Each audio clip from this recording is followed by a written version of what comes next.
Okay,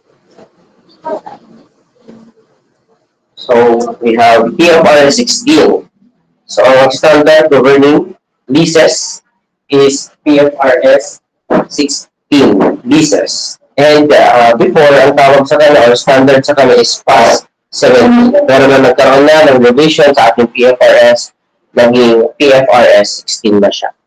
Okay?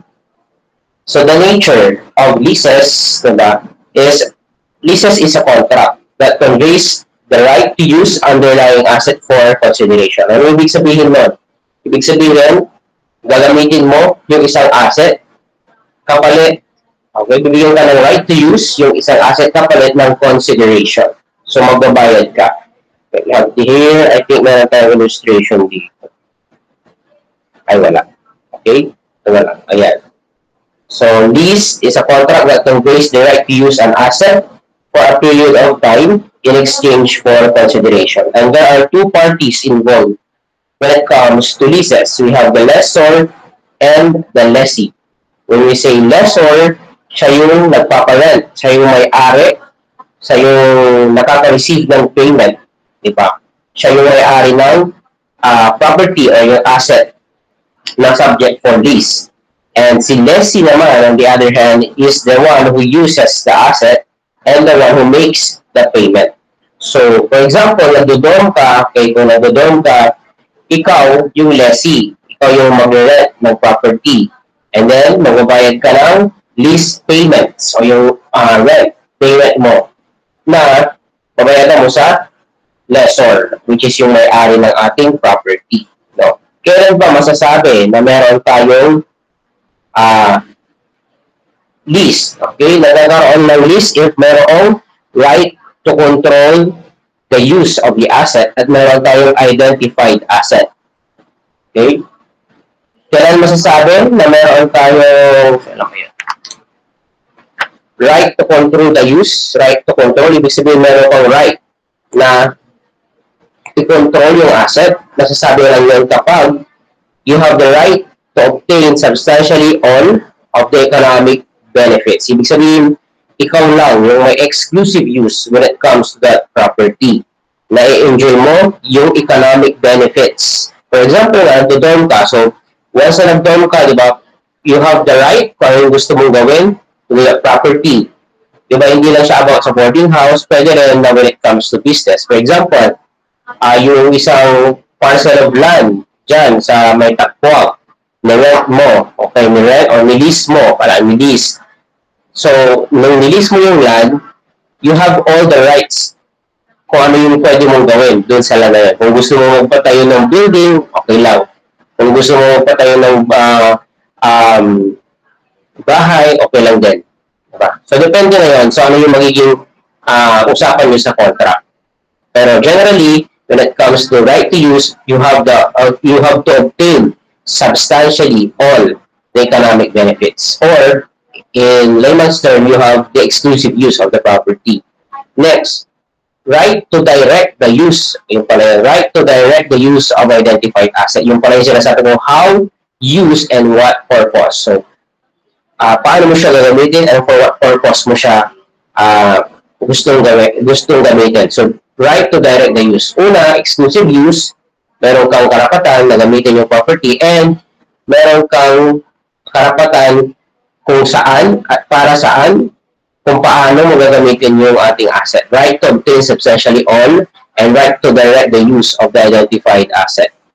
Ano ba itong identified asset na sinasabi natin? When it comes to leases, the identified asset is required for a contract of lease.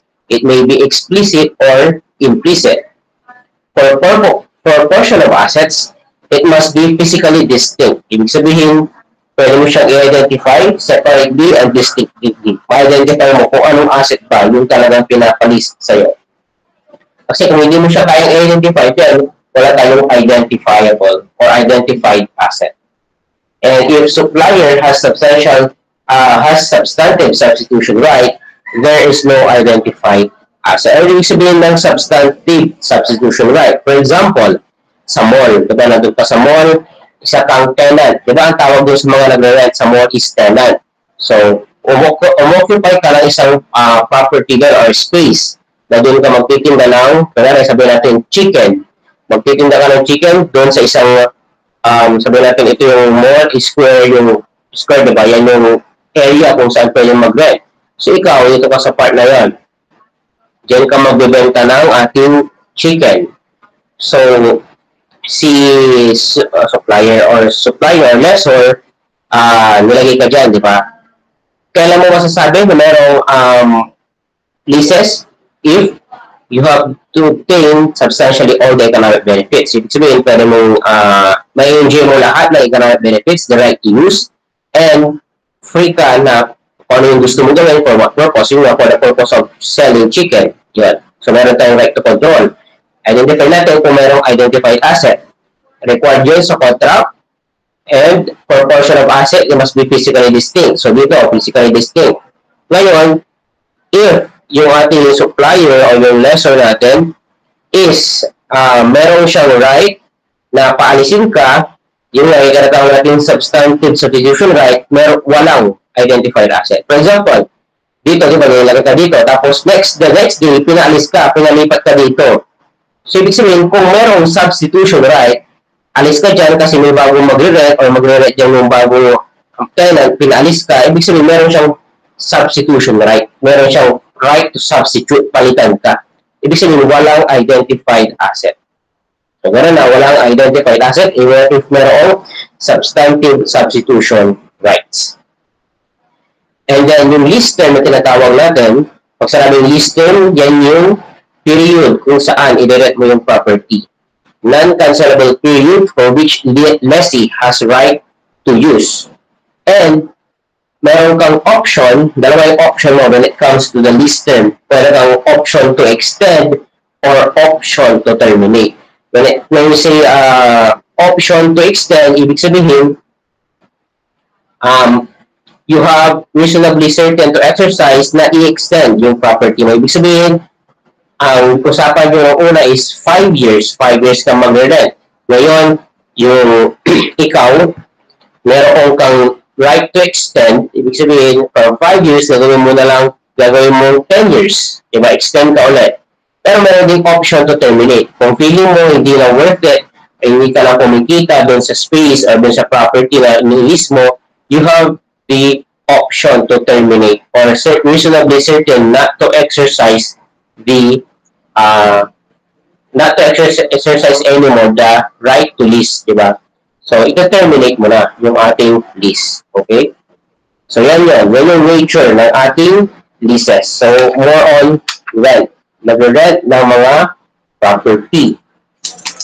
Okay na ba yan? Okay. Next, let's go to the lessee accounting. Lessee accounting. I think nasa libro nila naman ito, page 225 din. Diba? Ito summarize lang siya para mas mabilis tayo. So, when it comes to the lessee accounting, meron dalawang, it introduces a general lessee accounting model which requires a lessee to recognize dalawa ang i-recognize when it comes to lessee accounting. The right of use asset and the lease liability. Debit, bakit debit, right of use, bakit credit, lease liability? Kasi itong right of use, that is an asset. Kaya debit siya. So, debit, right of use, o yung WA, credit, LL, o yung lease liability. Kasi liability siya, utang siya, kaya credit siya. Okay? And there are two types of the lessee accounting. Pag select lessee accounting, accounting for dun sa lessee. Point of view of the lessee. Ikaw as nag-rent. Ano yung point of view mo to? Ito yung mga babayaran mo. Ito yung ina-account sa account mo. So, we have finance lease, the general rule, or the second one is operating lease. Ano ibig sabihin ng ating check ko lang kung nalagpasan ako dito. Okay, wala naman. Meron pala tayong tinatawag na commencement date. Ano ibig sabihin ng commencement date? Commencement date. Commencement. Commencement date is the date wherein the right of use asset and the lease liability are both recognized. Doon mag-start Okay, doon nag-start. Di ba? Pag sinabing commence, start, beginning ng ating lease contract. No? So, ang general rule nga doon is finance lease. Pag sinabing finance lease, ang form yan is lease, pero ang substance, purchase of asset installment. Pag finance lease, parang purchase, ano yung tawag doon sa term? Yung rent to own, parang rent to own ang lease na sa finance lease. In form, lease ka, nag-rent ka, pero as if yung binabayad mo is yung payment mo to acquire the asset. Kaya nga sinabing purchase of asset in installment. Ibig sabihin, yung rent mo is considered as payment para mabili mo yung asset na yun. So that is parang rent to own. Rent to own. So yun yung magandang investment din. Rent to own. When it comes to sa mga subdivision or bahay, mas okay pag rent to own. Yung rent mo at the same time, yung payment mo is payment mo na dun sa proper way. Until such time, makomplete mo na, edi sa'yo na, di ba?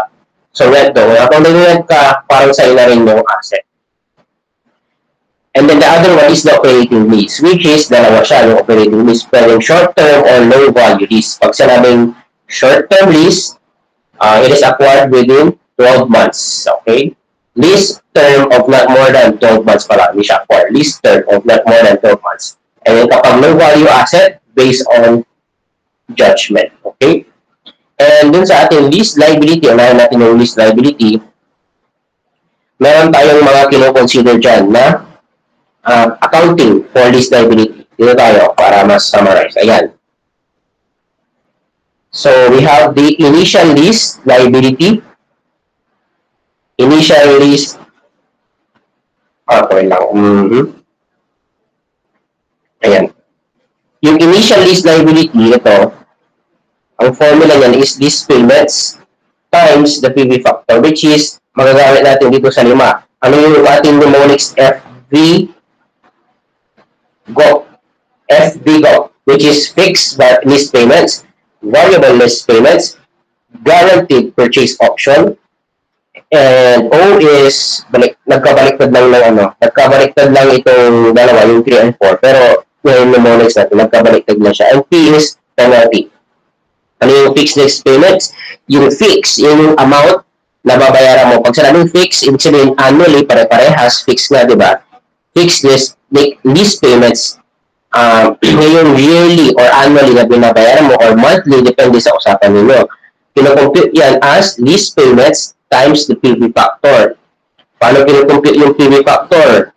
Yung PV factor is based on the period ng lease term and the discount rate. Yung discount rate, dalawa yan, di ba? We have the implicit interest rate and the incremental borrowing rate. If dalawang binigay, we have the implicit rate and the incremental borrowing rate. What do we consider? We consider the implicit rate. Pero kung walang implicit rate, doesn't we use incremental borrowing rate. Okay? Kung meron, implicit na ating priority.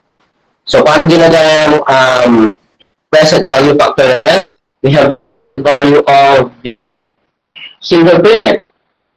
Single payment, ano yung minumultiple natin when it comes to payment, yung PV of 1, yung ating purchase option price, minumultiple natin payment, guaranteed receipt of issue penalty, PV of 1. Number 2, the value of ordinary annuity, natin na yun, gamitin natin siya kapag dun sa annual lease payment, di ba? Pag ordinary annuity, annual, ibig sabihin, annual natin binabayaran. Take note at the end of the month, ganyan present value of ordinary annuity. Kaya nga, isa sa mga best friend mo dapat dito sa financial accounting is yung ating present value calculation as well as the amortization table. Kapag na-master mo yung present value calculation as well as the amortization table, then goods ka na dito sa ating FAR or Financial Accounting and Reporting. So pag annual lease payments at the end of the lease term, present value of ordinary annuity. Kapag present value of annuity during yung annual lease payments na ginagawa every beginning of the year. For example, Mr. A pay lease payments every December 31. So every December 31, then present value of ordinary annuity. Kung every January 1 siya nagbabayad ng rent, then present value of annuity due. PV OA, yung ito yung may ano, diba? Ito yung may GT. Ito naman, GT times 1 point the rate. Diba? Ganyan. Ito naman yung 1 point. Kaya 1.10, divide, how many equal sign, yan. Kunwari, 4, ayan. After mo dahil, diretso mong GT, lalabas yung OA, diba? After GT, multiply mo ng rate, 1.10, lalabas yung ordinary, ay annuity due. Take note always yung the GT, okay. So, if na-compute mo na yung PV factor, you multiply to the lease payment. Okay, lease payment, which is the fixed lease payment. Or, kahit hindi siguro multiply yung lease kasi na-multiply mo na siya dito. Okay. Next, after the fixed lease payment, we have the variable lease payment. Next is the G. Ito muna, G. Guaranteed residual value. Pag sinabing guaranteed residual value, yun yung, di ba, pag sinabing guaranteed residual value, yun yung matitira at the end of the useful life ng asset. Or kaya nga binabawas siya when it comes to depreciation. Di ba, if maalala nyo, kunyari ang carrying amount ng asset is 100,000, ang useful life is 5 years, ang residual value is sabi natin 20,000. Di ba, pag nagko-compute tayo ng depreciation, 100,000 minus 20,000 divided by 5. Ano yung tawag doon sa 20,000? That is the residual value, di ba? Inaalis natin yan kasi nga at the end of the useful life, if talagang depreciated na, ang matitira lang na value ng asset is yung 20,000. So yun yung guaranteed residual value dito. I-multiply natin yan ang guaranteed residual value dito ba sa single payment.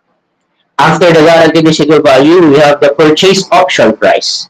Dapat reasonably certain to exercise. Ibig sabihin, meron siyang right to purchase the asset. Purchase option na, di ba? Purchase option. Pwede niyang i-purchase at the end of the lease term.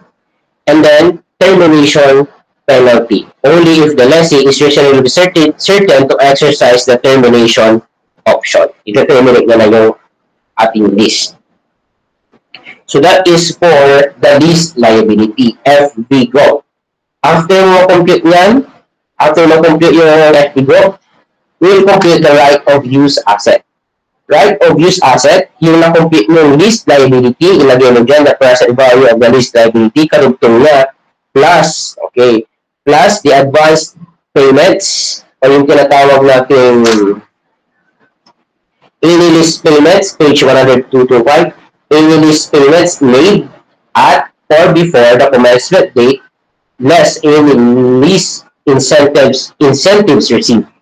Diba? Ito advance payment plus, wala pala dyan yung lease incentive. So, ano ba yan? Ayan. Sabi dyan sa libro, made at or before the commencement date, less any lease incentive. Kung merong lease incentive, ima-minus mo yan. Plus, initial direct cost. Tapos, plus, arrow. Ano yung arrow?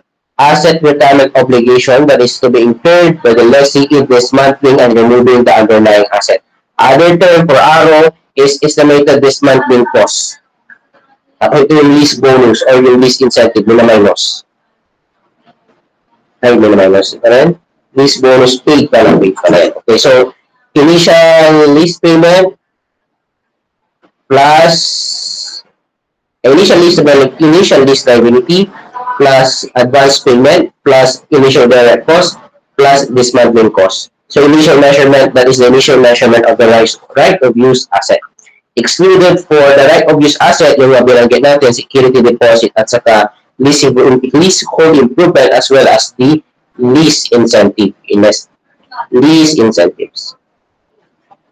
Hindi kasama. Yung minus natin kanina doon sa number yung ito dito. Now, let's apply by computation para mas maintindihan ninyo. Wait lang. Baliktad ng ating Wait lang. Para ba tayo rotate?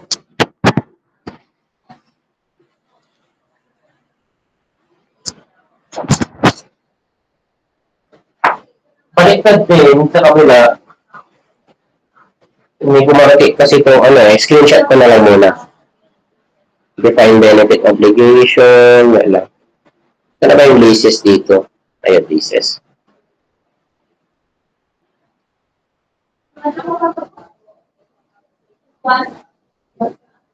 Wait lang. Ano ba to?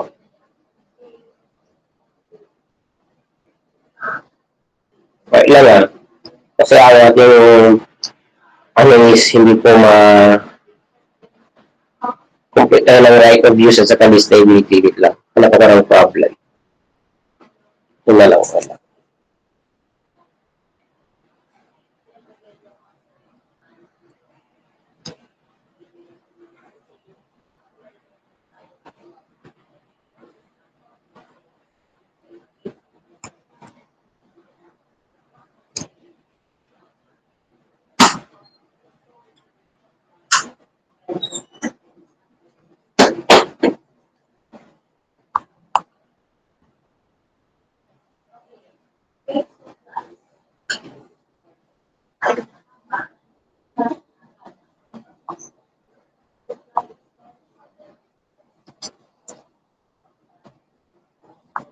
For a while lang ah.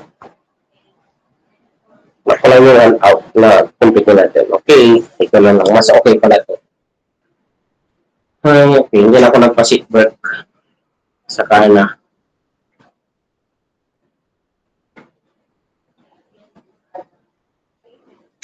Ayan, finance lease, lessee. So we have here on January 1, ay basahin mo natin, Statement 1 under IFRS, the lessee is required to apply the finance lease model. Statement 2, Statement 1, that is correct, di ba? Ang general rule natin when it comes to lessee is finance lease, di ba? Ano yung finance lease? As if rent to own. Kasi you pay, tawag doon, saan ba yung ano natin? Wala. Yung ating quick notes, balikan lang natin. Pagsalaban natin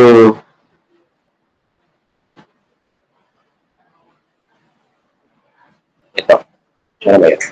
Finance lease, di ba? Purchase of asset installment. So, yun yung general rule. Kaya the statement 1 is correct. Statement 2, the right of use asset should be reported at 8,700,000. Statement 3, the depreciation of the right of use asset should be recorded at 1,450. Statement 4, the lease liability should be reported at 6,300,000. And let's start with the computation. Una, di ba ang unang kinoconsider natin, we need to compute the lease liability. After the lease liability, pupunta kang right of use asset. So, basahin natin. On January 1, 2024, an entity leased a building from a lessor, which includes the annual rental payable at the end of each year, purchase option that is reasonably certain to be exercised, lease bonus paid to lessor before commencement date of the lease incentive received, initial direct cost, present value restoration, lease term, 6 years, useful life of building, 10 years, implicit interest rate 10%, present value of ordinary annuity 6 period at 10%, 4.36, present value of 1 for 6 period at 10%, 0.56. So, di ba, una natin is, sorry, yung ating FVGO. Ano ba yung FVGO? Fixed lease payment. FVGO, yan natin kung present ng mga to, fixed. Ilan ba yung fix? Ito, annual eh. Annual, ibig sabihin, fix yan. So, annual, rental payable at the end of each year. That is 1.5. Ayan sa baba, 1.5. Next, purchase option that is reasonably certain to exercise. Ito, letter O, dyan na, oh. Ano pa? Meron bang variable? Wala. Meron bang guaranteed residual value? Wala. Walang penalty din. So, okay na tayo sa ating lease liability. Wala yan, wala yan, wala yan. So, dalawa lang. So, yung annual, diba annual, since annual siya, we will use ordinary annuity. Ano yung binigay? 4.36. Take note, ang ginamit natin useful ang ginamit natin is 6 years. Kasi we're talking about lease. So, when it comes to lease, ang gagamitin natin is the shorter of the lease term and the useful life. So, ilang years ka ba mag-rent? 6 years. So, 6 years lang. Pero what if? Diba shorter? Sabi ko is, I can consider is the shorter. Kung ano yung mas shorter dyan. Kung ang list term mo, useful life. What if ang list term mo is 6 years yun, diba? 6 years. Pero ang useful life niya is 3 years. Ano gagamitin mong period? 3 years. Kasi nga, paano ka magre-rent ng 6 years kung depreciated na siya at the 3rd year, di ba? 3 years lang yung useful life ng asset. Ibig sabihin, doon mo lang siya pwedeng gamitin. Pero ang lease term mo is 6 years. So, anong gagamitin natin period? 3 years kasi nga shorter. Siyempre, hindi ka na pwedeng mag-rent on the 4th year kasi nga depreciated na yung asset. Mamaya bumuha na yung building. So, hindi pwede. Delikado na siya. So, dapat, ang gamitin mo dyan na term ng ating years is yung ating shorter. Eh dito, in this case, mas shorter yung ating lease term. Kaya walang problema. Pero kung mas shorter yung ating useful life, gamitin mo yung ating useful life kasi shorter siya. Gets yun? Okay. Shorter. So, after that, you use the present value na annual rental, 1,500,000 times the ordinary annuity present value na 4.36. And then yung purchase option, since hindi naman siya annual, di ba, parang ganun sa ating payables, like bonds payable, notes payable, di ba, yung parang interest, di ba, ano lang siya, one time lang siya. So, ordinary, PD of 1, kaya 0.56 siya. Unlike yung annual or yun, ordinary annuity. So, 1.5 times 4.36, 6,540. Purchase option, 1 million times 0.56, 560,000. So, ang total, which is the 7,100,000, yan ang ating initial lease liability or the lease liability. So, the answer for, meron ba tayong sagot dyan? Initial lease liability. Yung statement for, mali pa yan. Itong 7.1, okay? Itong 7.1, that is the initial lease liability nga. Kasi nga, that is for January 1, 20x1. Or 2024 pala, meron pa tayong year. January 1 pa lang yan. So, gagawin natin, i-amortize natin. So, from 7.1, ito, 7.1, divide 12, 7.1, we amortize. Magkano ba ang ating annual payment? Ito yung annual payment, 1.5. That is the principal repayment. Yung 7.1 multiplied by the effective interest rate. Ano yung effective interest rate natin dito? Yung ating implicit interest rate na 10%. So, 7.1 times 10%, 710,000. 1.5 minus 710,000, 6,310,000. So, the answer for statement number 4, the lease liability should be reported, take note, December 31, di ba? December 31, 6,310,000. So, statement 4 is correct. So, ganyan mag-solve. Hanapin mo muna ito yung mga mas maunang ma-solve, then yung nagiging correct mo. Hindi yan sunod-sunod na 1, 2, 3, 4. Kasi kung 1, 2, 3, 4 mo yan, mahuli yung problem mo. Next, after we compute the initial lease liability 7.1, take note na huwag mo gamitin yung 6,310 kasi December 31 yun. We're talking about January 1 mo. So yung initial, take note initial, kaya nga initial ang tawag doon sa 7.1. Initial lease liability, babalikan natin yung formula natin. Dito, sana may ito nga, initial measurement, present value of lease payment not yet paid. So, yan yung January 1, 2024. Kung titignan natin din sa baba, initial. So, yun yung hindi pa dumadaan yung principal repayment na, ano ba yung principal repayment natin na sinasabi ko? Ito, 710, wala pang principal repayment. Unlike dito, yung 6,310,000, meron lang 1/5 na nabawas at saka ito. Kaya gagamitin natin nga ito initial payment in order to compete for the ROA. So, initial lease payment, ano pa? Ito, this bonus paid to the lessor, yan, kasama yan, plus 300,000. Net, sabi niya, nakalagay doon sa libro, less any incentive receipt. Pag may incentive na na-receive, i-minus mo yan, 50,000. Kaya ito 15 net yan. Plus 450. Pero, and then plus, present value of restoration cost, 900,000.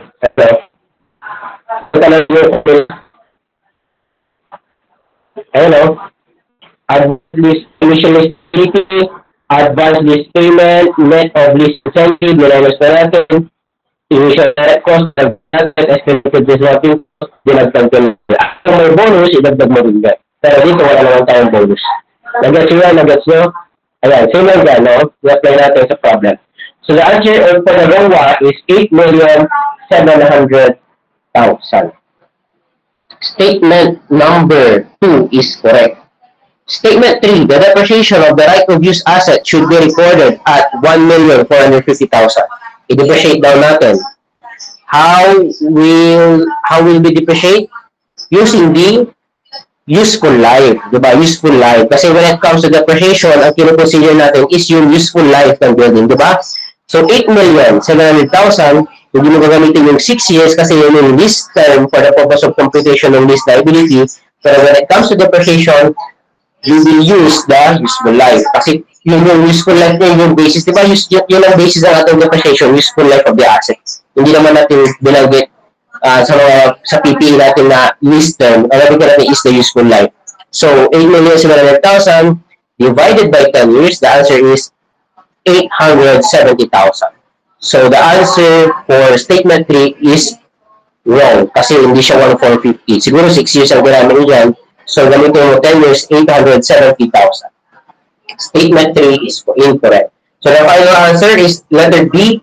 Only 3 statements are true. Okay? Nasundan ba yan? Nasundan? Pagod na kayo? Pagod na ba? Ayan. Let's have... Sir, basag yung audio mo. Ha? Sir, basag yung audio mo, Basag sir. yung audio mo na, sir. Basag na? Basag siya, sir. Naglalag din po yung sa screen minsan.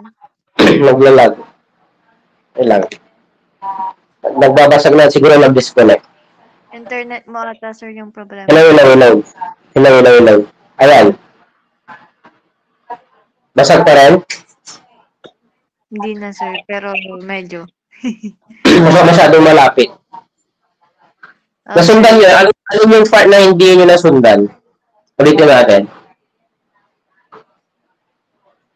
Saan yung... May question muna. May question ba? Nasundan nyo ba to, sir? Yes, sir. Pero yung kanina, sir, yung dun sa baba, yung pinakababa na pinakita mong formula, yung sa PBPB, ganun, sir. Basag yung doon na part. Ito? Hindi dyan, sir. Yung kanina pa, sir, yung sa formula na pinakita mo, yung nasa pinakababa ng quick notes. Ito? Yung sa may PD na part, sir. Ito? Yan, sir. Basag yung part na yun ng dito. Ano lang yan? Pag single payment, di ba PV of 1, pag purchase, ang minumultiply sa kanya, purchase option, guaranteed residual value, at saka yung termination penalty. And yung 1.10 divided by equals, yun lang yun. Pero kapag annual lease payment, kagaya ng example natin, ang annual lease payment natin is yung ating ito, yung annual rental. Annual rental, yun yung PV of OA. Kasi nga annual, di ba PV of 1, OA? Annual payments. Pero kung single lang, single payment, PV of 1. Tapos pag annuity due, kapag beginning of the year. Pag end of the year, PV of OA. Eh dito ba sa problem natin, di ba sabi niya end of the year. So PV of ordinary annuity. Kung beginning of each year, gamitin yung present value ng annuity due. Pero dito sa ating problem, binigay na yung ordinary annuity na 4.36. So yun na yung gamitin natin. Diba? Ayun, yun lang. Wish na tayo. Yes, sir. Nasundan ba yan? Tapos na ata tayo sa chapter 1. I think chapter 1 yun yung ano lang na kasama. Yan lang yung discussion sa chapter 1. O diba? Yung chapter 9A, ano ba? Complicated ito eh. Kung may may reassessment. Ay, siguro alisin ko na ito yung chapter 9A. Huwag na natin i-discuss yan. Alisin ko sa syllabus. Kasi yan yung mahirap din na i-discuss na part. Hindi rin yung i-discuss yan masyado sa review. Sa review na lang yan. Alisin ko yung 9A, hindi yung kasama. Hindi ko na-check kasi yan. Punta tayo sa finance list. Yung finance list. May Friday pa tayo pala, no? Meron pa, sir. So, nasundan nyo to. Since nasundan nyo, let's have seat work. Ay, ano ba yung tawag doon?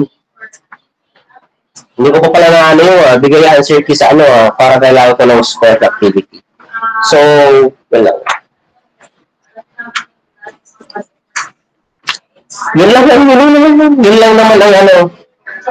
ang sa ating yun lang naman ang discussion dito sa chapter 9.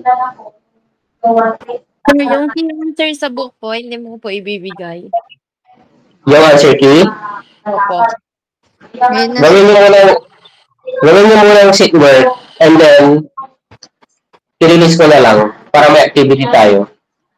yung sir, yung dyan sa chapter ng list, yung sasagutan namin, sir. Wait lang, yung chapter 8, nasagutan mo na ba yun? Gawa lang ako ng Google Form. Anong sinagutan niya sa chapter 8?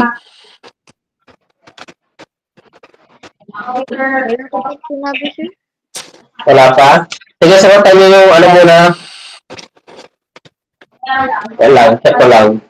Baka masyado okay lang naman yung check ko nga lang, baka masyado mahapon.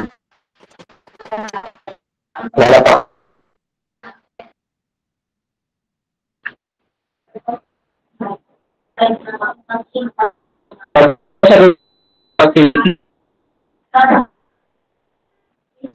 Sir, basta yung audio. Hello.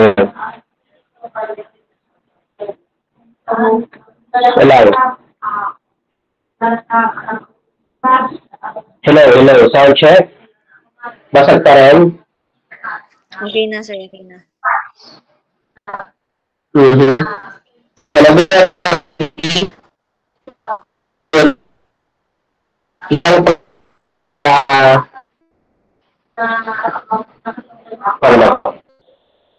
Sir, wait lang, sir. Lag? Naglalag sa akin. Hindi ko alam sa kanila, sir. Tanong niyo. Sir, love po. Nagchat-chat Ayun na ka, kasi sir. yung... Nag-stop yung audio mo. Hello.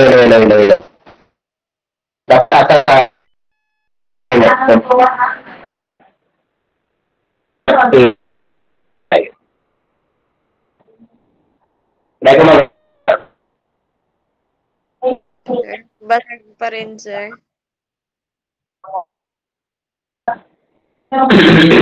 Wait lang, taas pa tayo sa aking May ata yung internet mo. Walang internet yung phone ko. Internet access yung dapat pwedeng connect. So, mag-post ako. Hello. Mag-post ako ng activity sa Google Classroom. Sagutan mo yung natin, yung previous discussion. Siguro, yung self-test exercises ng chapter 8, 1 to 15, at saka multiple choice 1 to 10. And then, sa thesis naman, chapter 9,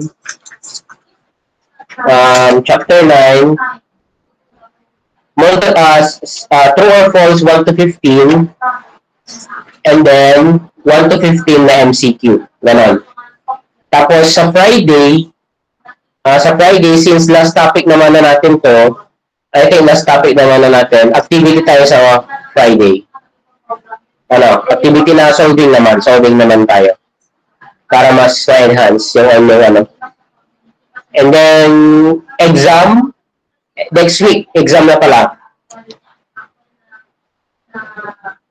Aware ba kayo na exam is next week? Hello?